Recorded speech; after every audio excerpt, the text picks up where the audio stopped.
If you're looking to get a little healthier, maybe drop a few extra pounds, or really just up your wellness game, watch this whole video. I've got 4 of my top food swaps that are really gonna make a big difference in your waistline and in your energy.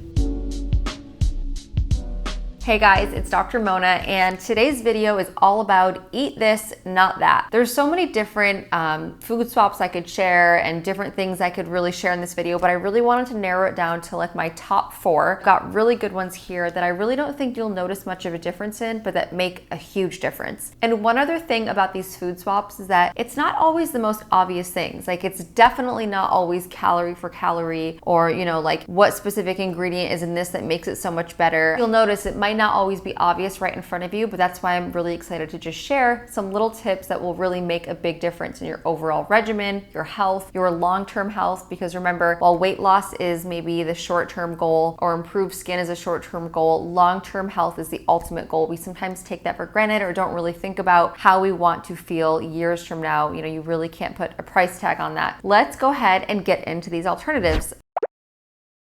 One thing I want to say is to swap out some garlic salt and instead use regular garlic powder and regular sea salt. Basically, when you're buying things that are pre-mixed, pre-combined, really when it goes for anything, especially spices, the quality tends to diminish a little bit. Now, this obviously isn't for every single brand, but generally speaking, when you're buying like a seasoning, they're going to end up using a lot of different things, and oftentimes they use really low quality salt. And there's a very big difference between table salt and actual sea salt. Now, when you're getting really high quality sea salt, you're getting a lot of really great minerals. It can have a lot of great health benefits, and some sea salt is actually good for us. We actually need a little bit in our diet, but regular table salt is just not the same quality. So when you're buying something like garlic salt, they tend to just use that. If you look at the back of this one, the ingredients just say salt and garlic. If it said sea salt and garlic, it'd be a little bit different. But like I said, just get them separately. It's much easier to get things separately. Do it on your own. You're gonna get the exact same combination. And in this case, you can kind of make them your own amounts. Like, maybe you want it a little more garlicky, maybe you want it less garlicky, but a really simple swap out is to just do this. It probably is more cost effective. It will last you longer. Really simple, easy fix. Again, not just for garlic salt, but really for any condiment. Try to just get them simple, plain, and on their own. So that's our first example.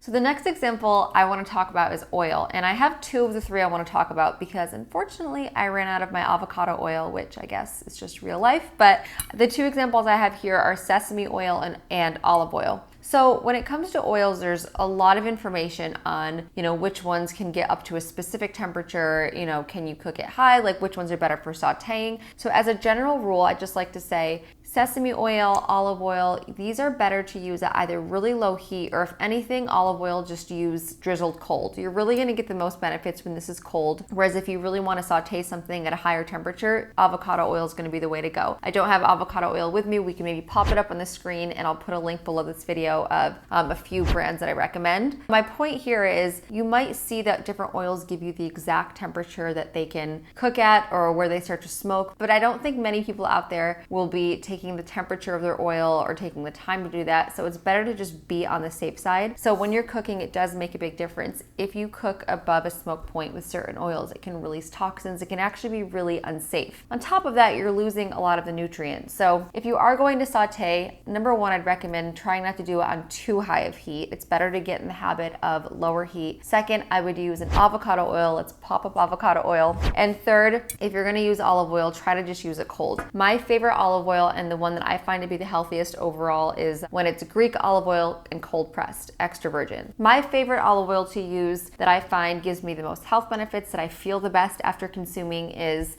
cold pressed Greek extra virgin olive oil. So sometimes what I'll do is I'll saute some veggies, even in just like tomato or water or like the tiniest bit of oil. And then when it's all done, maybe for the last 10 minutes when they're already cooked, I'll add a drizzle of olive oil just on low heat and mix it. And it almost gives it that taste as if you used oil, but you didn't put it on high heat. So you're still getting all the health benefits. So Now let's move on to ketchup and mustard. This is also a slightly weird example because I have a really healthy brand of ketchup here, and the ketchup I'm mainly referring to is like the really processed, higher in sugar, maybe like not organic ketchup that you have. This one tends to be a little bit healthier, but if you are going to pick a condiment, I'd always recommend going with mustard. And this is really when you're eating it every day. If you're someone that really likes to, put ketchup or mustard on your meat if you're eating it, or on, sometimes I bake sweet potatoes and I like to dip them in something. Definitely better idea to get into mustard. Mustard seed, mustard greens, like really the origin of it, are so good for you. They have so many antioxidants and minerals and anti-inflammatory properties, and they're actually really good for digestion. So if you are having any trouble with like gut health or bloating, I'd even recommend buying mustard seed and sprinkling it on some of your food. You can bake it with some of your food. Whereas a lot of different ketchup brands tend to have high fructose corn syrup. They tend to have added sugars. So just as an overall rule, I'd recommend training your taste buds to like mustard. I actually hated mustard my whole life, grew up not liking it, and now I love it. Really, I'm telling you, I've done this with so many food. I just kind of slowly incorporate it, and eventually I'll end up liking it. For some things, not everything. So if it's an everyday thing or if it's a constant thing, switch to mustard. Of course, if it's once in a while, ketchup is fine. This brand of ketchup I really like. It's this organic, unsweetened ketchup, so it actually has no sugar. So if you are gonna go with it, also try this and see what you think.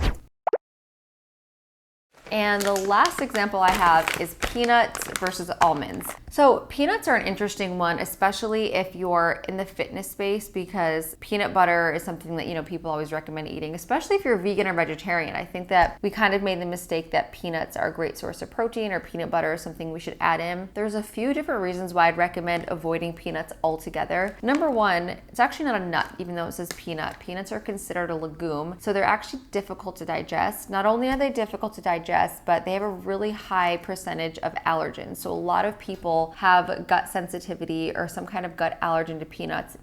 I'm not talking about like an allergic reaction that you'd get where you'd see it. This is more of like a sensitivity or, gastric upset when you have peanuts. Number two, they're actually very, very susceptible to mold. So the way they're grown, they're just susceptible to growing mold, and a lot of times can be unsafe, which sounds really weird. I actually really highly recommend you do your own research on it, because you'll see they've found this. So peanuts can actually be a little bit toxic. Sometimes I don't like sharing information like this because I feel like people get upset, like, that's ridiculous, like, we've been eating peanuts for years, peanut butter's healthy. I'm not saying it's the worst thing in the world, but if you could try switching from peanuts to almonds, not only will you maybe save the risk of toxicities and stomach upset, but you're gonna get so many great benefits of almonds. Almonds are full of healthy fats. They're gonna give you great energy. They're a great source of protein. I would recommend making the switch. Honestly, sometimes it's just about snacking, and it's something we're just used to and we don't really notice the difference of. So maybe even, half and half peanuts, almonds, and slowly make the switch. When you are eating nuts, whether it's almonds, walnuts, always make sure they're raw, unsalted, unroasted. That way you're gonna get the most benefit out of them. You're gonna digest them the best, and you'll just get the best results, whether it's in diet or energy.